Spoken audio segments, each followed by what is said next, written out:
Hey, what's up, guys, and welcome to another episode of the Stack Show.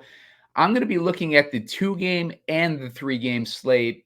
The Buffalo game was supposed to be on Sunday, so this was supposed to be a 3-game slate show. But I'm going to examine the 2-game slate and the 3-game slate now that Buffalo's been moved to Monday, but they kept the 3-game slates. So I'll dig into both of those slates after this.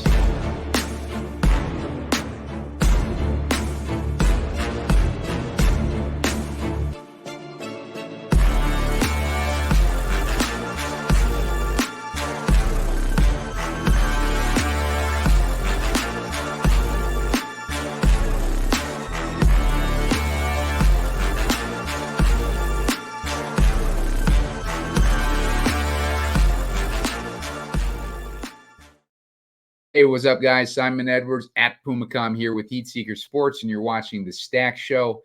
This is going to be an interesting game, interesting slate, I should say. It was supposed to be a 3-game slate, but the weather was so bad in Buffalo that they moved the Buffalo game to Monday. So they're going to have a 2-game slate, Sunday-only slate, in addition to the 3-game slate that was supposed to be today. So we're going to have extra slates added onto our plate for these next couple days because I'm sure tomorrow on Monday they'll do a 2-game Monday slate. So lots of good contests that we can enter now that they have it divided into those multiple slates. So I'll take a look at the 2-game slate first, and then we'll mix it up with the 3-game slate after that. So the games on this slate, I think the biggest game that is going to be targeted is going to be the Detroit-Los Angeles game. And I think secondary to that is the Dallas-Green Bay game, but should it be? So I'm going to dig into those games in a second. First, hit that like button, looking for 15 likes to maybe put out a shorter video if I'm able to a little bit later before lock. Hit this subscribe button on the YouTube page. I am looking for 500 subscribers. I'm almost there, about 100 away from that mark. And make sure to sign up for Underdog using the promo code SEEK, SEEK. That's going to get you up to a $100 match on your first deposit. And they're going to keep these playoff best ball contests going throughout the playoffs. And we've already seen, like a few, I won't say unexpected turns, but like Texans winning by a lot over Cleveland. I was not expecting that. I was kind of evenly balanced between my best ball drafting for both those teams, but definitely leaned more towards Cleveland, especially with some of the content I've been doing. I liked Cleveland to potentially be a team that could beat Baltimore, but they're obviously not going to be in that position now. On top of that, we got a win from Kansas City. Miami, I was definitely leaning more on Miami to win that game, but unfortunately, they didn't get the draw that I wanted. They ended up having to play in Kansas City in freezing cold temperatures, and it did not work out for them. Tua is a guy that needs perfect conditions in order to be able to perform in any type of capacity, and it showed with that game. That they got some decisions to make with Tua. But this day we are focused on the Dallas versus Green Bay game and the Rams versus Detroit game. So those are where our focus are today. Let's take a look at those games. It's going to be a 2-game slate. I think most of the ownership is going to be on this second game, Dallas-Detroit. It's the sexier game. But the thing is like the totals are not all that different. The total in the Dallas-Green Bay game is 50.5 points. And I'll get a look at the total according to FanDuel of this other game is 52.5 points. So it's only a 2-point difference. The game at night is the Rams versus Detroit. That's in Detroit. And the Lions are only 3-point favorites at home in that game. So that's going to expect it to be a lot closer game. This Green Bay-Dallas game, Dallas are 7-point favorites. I don't know if that's necessarily warranted. I think that the way that Green Bay's been playing lately, they definitely have a chance to put up points against Dallas and keep this game competitive. And I think maybe that's a direction that we go for building these lineups, especially seeing that, Jordan Love is only $100 more than Jared Goff. And Jordan Love, I feel like Jordan Love has a lot more upside than Goff. Goff is playing at home, though, and he's playing in comfortable conditions. But I will say that, like Jared Goff, like maybe he chokes in this high profile game like he did on Thanksgiving against Green Bay. So if we go with Jordan Love in the quarterback position, I think that's a good way to go. Oops, and got Jared Goff in there. Jordan Love. I think that Dallas is a team. I've said it like 100 times. Dallas is a team that likes to beat up weaker opponents, and Green Bay is not one of those weaker opponents. I think that Green Bay can put up a fight versus Dallas in this game, and I think that Jordan Love would obviously be a big part of that. I'm going to stack him with Jaden Reed, who has a really good matchup against Dallas. If you remember back to the Thanksgiving slate, I was targeting Curtis Samuel against Dallas, and Curtis Samuel had not had a breakout game in a long time. He was kind of had a decent start to the season, but he'd been MIA for a large portion of the season. And I was targeting him in that game specifically for that slot matchup. I wanted that slot matchup for him. And it ended up being a huge game for Curtis Samuel that week. He ended up getting a lot of points. Jaden Reed is in that same matchup, and Jaden Reed is a wide receiver who has a ton of upside already. So he's in a good matchup with a ton of upside. Sign me up for Jaden Reed. I like Dontavian Wicks as my other guy that I'm stacking. Look at the price on Dontavian Wicks. He's only $4,800. He is cheap. So I like him there. I like CeeDee Lamb as my run back. CeeDee Lamb is a stud, and he is right behind Tyreek Hill for the receiving yards lead in the regular season. So, all the hype and all the talk on Tyreek beating 2,000 yards. If CeeDee Lamb had gotten off to a better start in the beginning of the season, then he would have gotten to, maybe that 2K yards. Look at what he did in the beginning of the season. He had 77 yards, 143, but he had that stretch of 53 yards, 36 yards, and 49 yards. If those had been anything like his average, then he could have potentially cracked that 2,000 yard mark. So he was definitely on his way to beating that yardage mark. He ended up beating a franchise mark. He beat Michael Irvin for the franchise mark, and he did that in 17 weeks. If you recall, in the showdown slate that we had them on a couple of weeks ago, I called that CeeDee Lamb would get 180 yards because that's what he needed to do to beat Michael Irvin's record, and there was no way that they would let him live it down if he did not beat that record in 16 games instead of 17 games. So they made sure to get CeeDee Lamb that record before the extended season started. So CeeDee Lamb, always a stud. He's perfectly capable of putting up a monster week, and we want to have plenty of exposure to CeeDee Lamb. So makes a lot of sense in this build. For running backs, I'm going to go a little bit different maybe. Let's see, what do we got for running backs here? There's not really place to go different. Maybe we go with David Montgomery. Maybe we play it like David Montgomery because Gibbs is going to be popular. There's a $300 difference, so I don't hate going with Gibbs instead. Let's see. Let's go with a defense here. Let's go with the Rams D. I like the Rams to actually win that game today. So maybe we take out Montgomery and we go with Kyren Williams. We're going to look at 4,700 per guy there. Let's look at our tight ends. Maybe we get Kraft in there because Kraft is pretty cheap. Musgrave's even cheaper. I was thinking about giving another stacking option to Jordan Love there, but maybe we just go with Ferguson or a guy like that. Let's look at another running back. Gonna look at Jones here. Let's say that we put Jones in there. Leaves us with 3,200 for the flex spot. This way we got an onslaught basically of Green Bay guys in this one.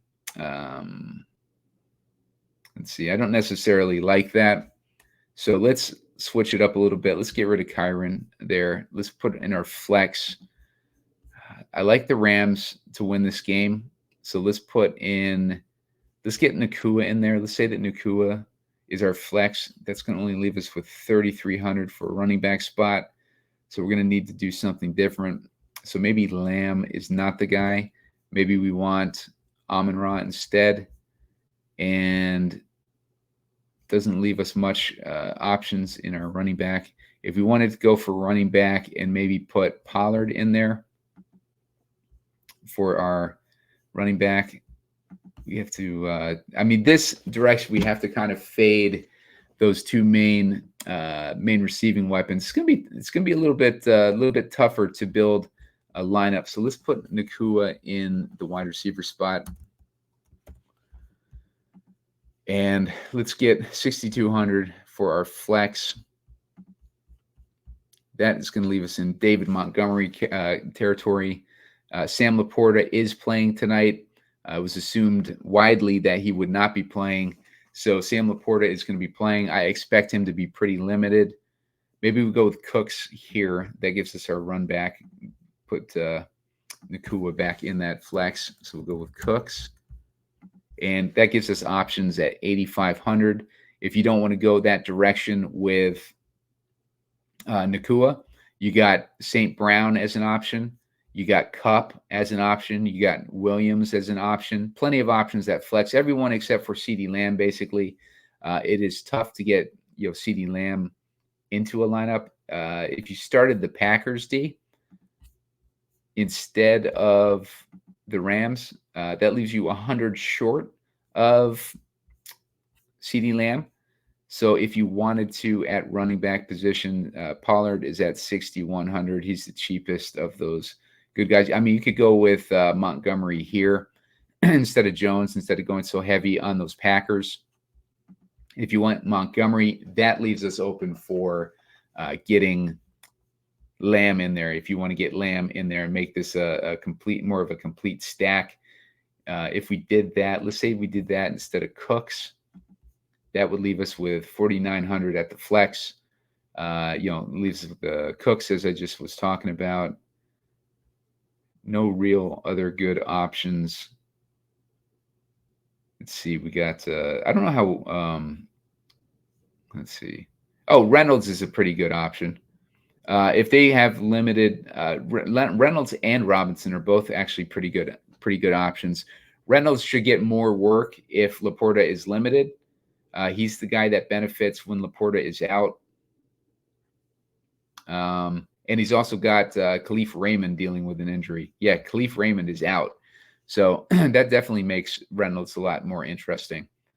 If you wanted to go cheaper at that tight end instead of getting Ferguson in there, if you wanted to go Kraft, now that we have a little bit less Packers in there, then that sets you up. You can put Jones in there if you wanted to go Jones. Maybe slide Montgomery into that flex position and go with Jones. That's a little bit different way to go than I think the field is going to go. Let's look at the more popular option that is going to be in optimizers. Oh, Jameson Williams too. Jameson Williams has a really good matchup. Oh, he's only 3,500. So let's get Lamb.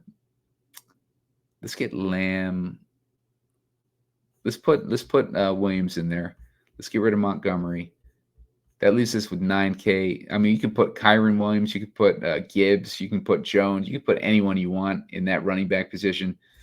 Jameson Williams, I'm guessing, is going to be popular tonight. Let's see where his ownership is. His ownership is going to be, let's see. Let me take a look at the 3-game slate ownership. And we'll see where Jameson Williams is.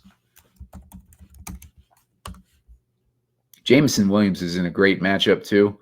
27% ownership. I mean, at that price, I find that pretty hard to believe. But let's take a look at the matchup that Jameson Williams has. Detroit, the Rams are giving up 25 DraftKings points a game to wideouts. That's a huge number. That's the best matchup on the slate. And Jameson Williams at 3,500, would be a lock basically in that matchup. Maybe not a lock, but you know what I mean. Uh, if we wanted to do that, we can put in Aaron Jones, who plays better at home. And by at home, I mean when he's playing in Texas. He played college and high school in Texas. So if we put Aaron Jones in there, you could do some things. You can get rid of Kraft at that point. You can put Ferguson back in there. I like this direction for a build. And that way we can get rid of the Packers. You can use any defense you want. You can use Jordan Love stacked with Aaron Jones, Jaden Reed, and Dontavian Wicks. Then you're running it back with CeeDee Lamb and Ferguson and Pollard. And then Williams. If you wanted to get away from Pollard and go like maybe with Gibbs instead, you're left with 3,200. Still leaves you with basically all the defenses. I don't even like the Cowboys defense in this matchup anyways. So you have the Lions, Rams, and Packers as your defense options. You got Gibbs in there running it back with you got Gibbs and Williams. You know, maybe not so much for me on this build. Let's go with Kyren Williams. That leaves you with the Packers D again. Let's see. Let's mess around a little bit more here because I want to try to get one of those. I think you need to have one of those Rams receivers at least in your lineups. So Nakua is 7,200 and Kupp is 75. It's going to be tricky to get one of those guys in there. If you wanted to go heavy, though, on this Green Bay game, this is a way to kind of do it. You'd have to use the Green Bay defense with this build because it's basically the only thing that you have money left for. If you wanted to swap out Ferguson, again, let's go with Kraft again. I think that's way too many Packers. If I put Kraft in, I would probably swap out Jones for, you know, maybe that's where we get in like Gibbs or Montgomery. Let's go with Montgomery. That's going to leave us with 3,900. So that leaves us with our options open at the defense. If we wanted to go with, yeah, you can't really go with Laporta, Ferguson. You're left with 2,500. You're left with the Packers again in that situation. But at least that way you're a little bit more spread out. Let's see. If you wanted to get rid of, let's say we get rid of Wicks and we put in Williams into the wide receiver spot. Let's get rid of Montgomery. Let's put Jones in there. And for defense, let's go with the Rams D. That's going to leave us with 4,500. Christian Watson doesn't leave us. Let's get rid of Kyren and let's put in Puka. That's going to leave us with 4,600 for a running back. And, you know, I mean, that leaves you with Rico Dowdle as an option. Pretty much your only option if you wanted to go in that direction. So it's going to be a little bit tricky to get, you know, some of those studs in. If you wanted to go down from the Rams to the Packers, that leaves us with 5K, same spot. So I'd rather go with the Rams defense and hope that Jared Goff, you know, kind of struggles in the spotlight in this game. But ultimately, I do think I'd like to keep Dontavian Wicks and keep Love double stacked. If we go with Ferguson out and let's put in Kraft, this gives us our double stack, actually a triple stack. So we got Love, Jones, Reed, and Kraft running it back with CeeDee Lamb. And then for running back, we have 6K. And God, that still leaves us with only these options. You could put in that Green Bay defense, and then at that point you have options: David Montgomery, Tony Pollard, and Rico Dowdle at least. So that's, you know, like a potential direction to go. If you wanted to drop down from Kraft, let's go with Rams D again. Let's drop down from Kraft to Musgrave. That leaves us with 6,100. That at least gives you Pollard as an option. So you got, this might be, you know, the better way to go. So that way we got Love with Jones, Reed, and Musgrave. We got Pollard and Lamb as the run backs. And then representing that Detroit game, we got Jameson Williams and Puka Nacua. So we have a shootout, or like dueling wide receivers there. And then we got the Rams D. I do kind of like that build. I think that might be a direction that I go in. I think all of them have pretty decent matchups. We got Reed in that slot matchup. We got Jameson Williams in that wideout matchup. We got Lamb in that slot matchup. We got Musgrave as kind of a punt, but then we got Nacua in a game that I think that they're going to win. Let's look at that matchup for Nacua. Nacua has Cup would be the better one. Cup's got the better matchup in the slot than Nacua does. He's got a better matchup DVOA wise, but also the Detroit Lions are giving up 24.8 DraftKings points a game to the slot receivers. So if we wanted to swap out Nacua for Cup, let's see where that would leave us. That leaves us at 5,800. We'd have to drop down to Green Bay's D again. So if we wanted to get the best matchups out of all these guys, then I think that we need to drop down to that Packers D, which is going to be, like a tough thing to do. But that gives us Cup in a good matchup. That gives us Lamb in a good matchup. That gives us Williams in a good matchup. That gives us Reed in a good matchup. That gives us Love and Jones with upside. Jones matchup is not great.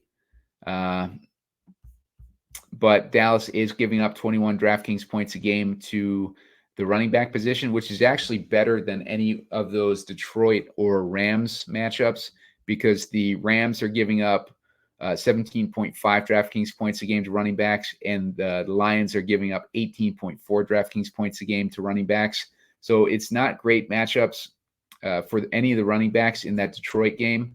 So I don't hate going in this direction with having Aaron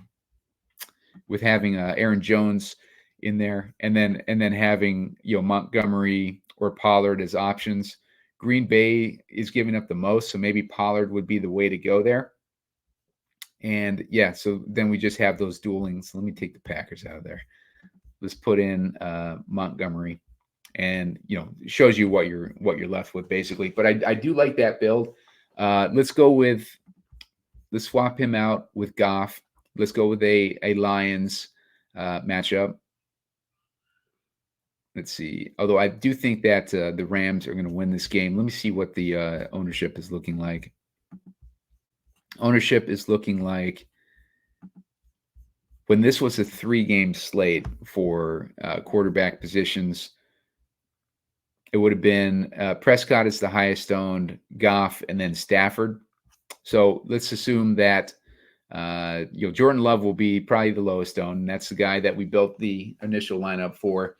If we wanted to go a Stafford direction, let's get Stafford in there. Then we would have to, have to find a person to cut here. I don't like cutting any of these dudes. We could cut Jones and put Pollard in that better matchup there. And then that leaves us with the Green Bay D again. That way you have Stafford to Cup. You're running it back with Williams. And then you got Montgomery running it back too. Then you got Dallas, Green Bay. In this situation, Robinson might be the better way to go over Jameson Williams, although I do much prefer Jameson Williams to Robinson. But as you can see, we're kind of limited with our wide receiver spots that we can put in there, even with the flex, because Reed's got that great matchup. Lamb's got his great matchup. Cup's got his great matchup. I want to leave all those guys in there. Williams has his great matchup. I mean, those are my preferred wide receivers. So even if it doesn't make as much sense with the direction of, as far as a construction standpoint, having an overstack on a 2-game slate, maybe that'll make more sense if people are trying to overstack more. But I mean, that gives you a direction that you can look at if you wanted Stafford instead of Love. I prefer that Love builds. I think the Love builds are going to be my favorite tonight for this 2-game slate. But let's clear that out. If you wanted to go Goff, you got that same build that we had with Love, and Goff is $100 less. So $100 less would get you not much, honestly, because we had all these other guys in there already. So, I mean, that wouldn't save you much, but I think Jordan Love has more upside. But you could totally go Goff that route if you wanted to. And if you wanted to toy around with swapping out CeeDee Lamb for Amon-Ra St. Brown, that give you an extra $1,000 to play with. So that's definitely a direction that you could go in. I tend to lean CeeDee Lamb in this matchup because Green Bay is giving up 26 DraftKings points a game to the slot position. And obviously CeeDee Lamb is running most of his routes from the slot. 59% of his routes are running from the slot. So that's what I like about that one. Let's go to the lobby. Let's go to this 3-game slate. And let's play around with a lineup for this one. Now, this one we have Josh Allen and the Bills versus Pittsburgh. And that is going to be played at the same time as Green Bay Dallas. I don't know why they wouldn't have just scheduled these guys for the morning and spread it out throughout the day, but that's where we're at. Maybe they didn't want to, take off like the Today Show or something like that. But that's where we're at. So let's try to build with that. Josh Allen is $8K on that slate. He's got that super easy matchup against Pittsburgh. Let's go with our Jordan Love route, though. Let's get Cook in there, though, because I think, you know what? That's actually going to leave us with a option of Uncle Lenny. And if they are going to be still snowy, then if there's still wind concerns too, then they're going to be leaning heavily on the run, which is what I like about Leonard Fournette. I was going to like him a lot on the DraftKings slate, on the showdown slate, if he was playing yesterday or if he was going to play today. But, they're not on that slate. So we're not going to, I don't know how much difference there's going to be in the weather. Let's take a look at what Roth is saying at Roto Grinders. As far as the NFL weather goes. Okay, moving the game to Monday afternoon eliminates the worst of the wind, as we'll now be dealing with 15 miles an hour sustained wind with gusts around 30 miles an hour. Removes the threat for heavy snowfall, though light snow and or flurries are still possible. Temps are still cold. Wind is still impactful, but now to a much lower degree than if it had been played on time.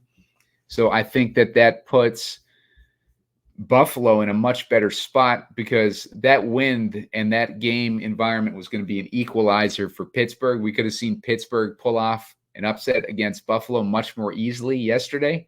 I mean, today, if they were going to be playing the game today. But since they're not, I think that leaves Buffalo in control of this game. And I think they're going to be running the ball a decent amount. I expect, Lenny to be used a lot more. Like they deactivated, what's his face? Latavius Murray was inactive in the last game. So Leonard Fournette, they were making him a priority in that last game, unless there was something, personal reasons or something like that Latavius Murray was inactive. Healthy scratch. So yeah, it sounds like they're committed to Fournette over Latavius Murray. So if they're going to be doing a run heavy approach, let's say that's their game plan, and they're not going to rely solely on James Cook as much as we'd all like them to. It's just not what they do. 8 DraftKings points versus Miami in a game they won. 5 DraftKings points against New England in a game they won. 6 DraftKings points against the Chargers in a game they won. So prior to that, it looked like Cook was on a roll, but now he's in a little bit of a skid. Fournette, last few weeks, he had 7 attempts last week. Only 2 DraftKings points there, only 2 DraftKings points against the Chargers. But I have a feeling that Leonard Fournette, they it seemed like they were trying to use him a little bit more last week against Miami in a key game that they needed to win. So I think they might have brought him on for like the playoff Lenny moniker. But let's put Fournette in there. Let's get if we're going with Love, let's go with Jones. Let's go with Nakua. I had him in the last one. Well, let's get rid of him for now. Let's get Lamb in there. Let's get Jaden Reed in there, and let's get Wicks in there at 4,800. He's so cheap. Tight end. Oh, you know what? We had Jameson Williams. I liked Williams matchup.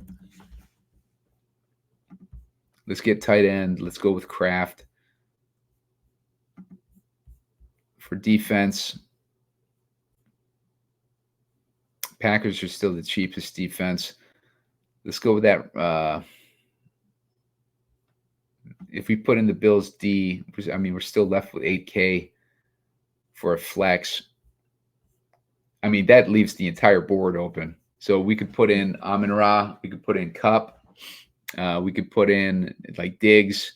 You can put in anyone with that build. So this is a great build. We got Love to Jones, Reed, and Kraft.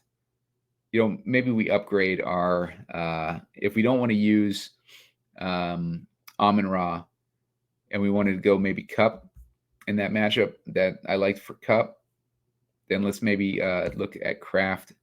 We got Freiermuth in that situation as an upgrade. Bills are pretty good against tight ends.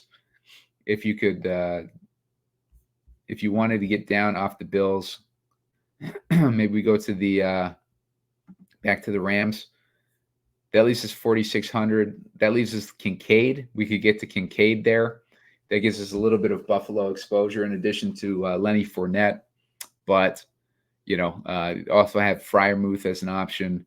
If you could find another $1,000, you could get up to Ferguson. So plenty of options there just by using Fournette and Williams as our cheap guys.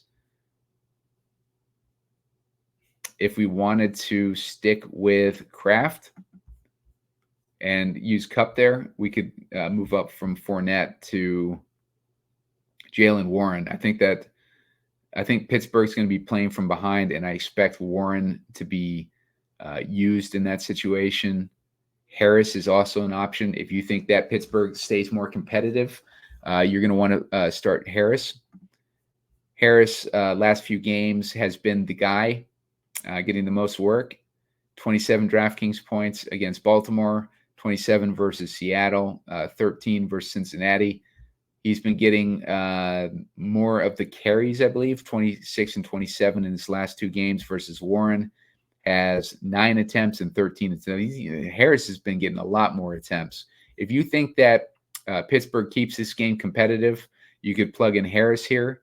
If you think that the Bills are going to more run away with it, then that is where Warren would make sense. Those are the performances with Mason Rudolph, by the way, as the quarterback. Warren has gotten, as far as targets, 5 targets and 4 targets and 6 targets in the last 3 games. I believe their first game with Mason Rudolph was he playing with Cincinnati? Yeah.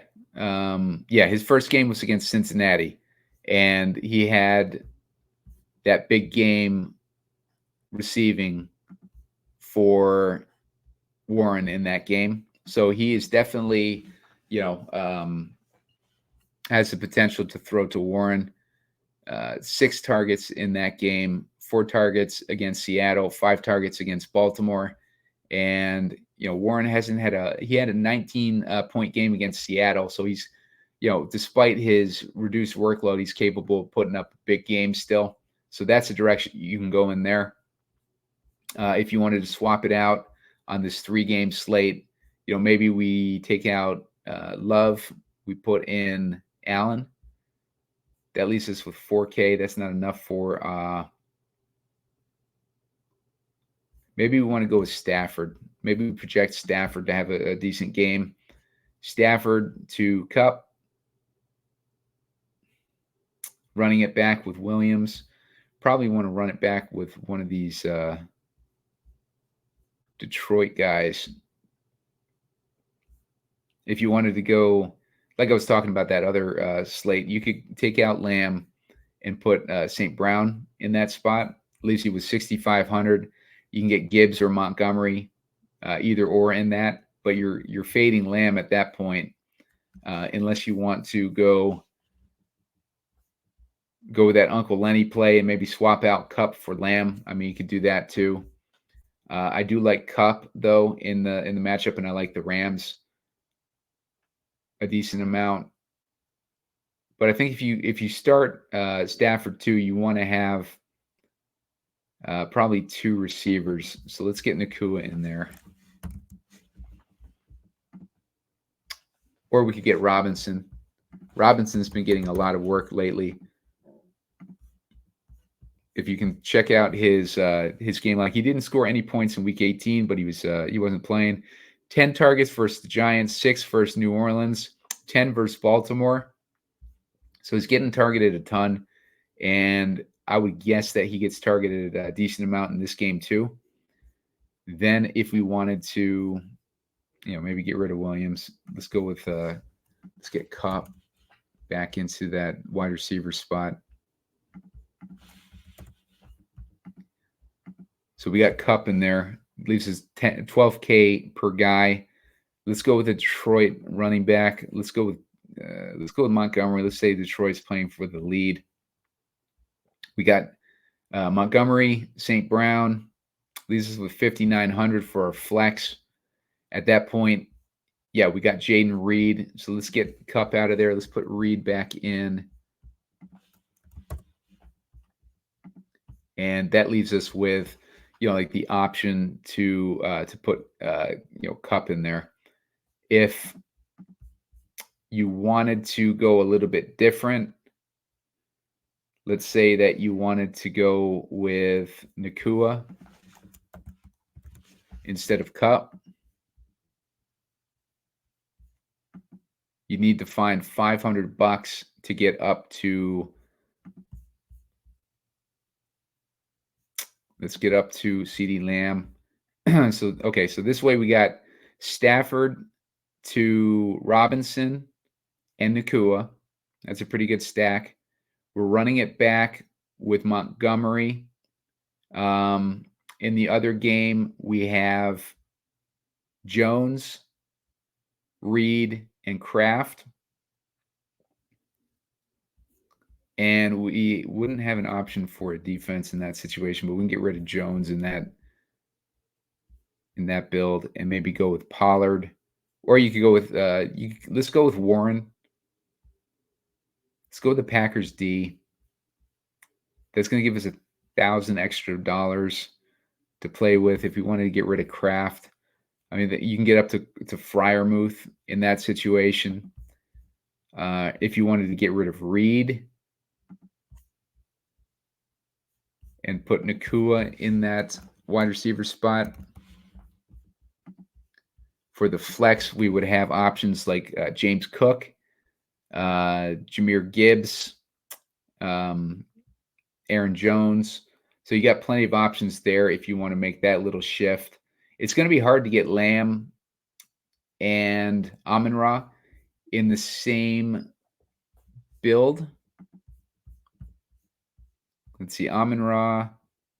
Doesn't have the best matchup anyways, because the Rams are only giving up 18.6 DraftKings points a game to the to the slot receivers, which is where Amon-Ra runs 57% of his routes, but he's still running 43% of his routes from wide out, which is where Detroit has a better matchup.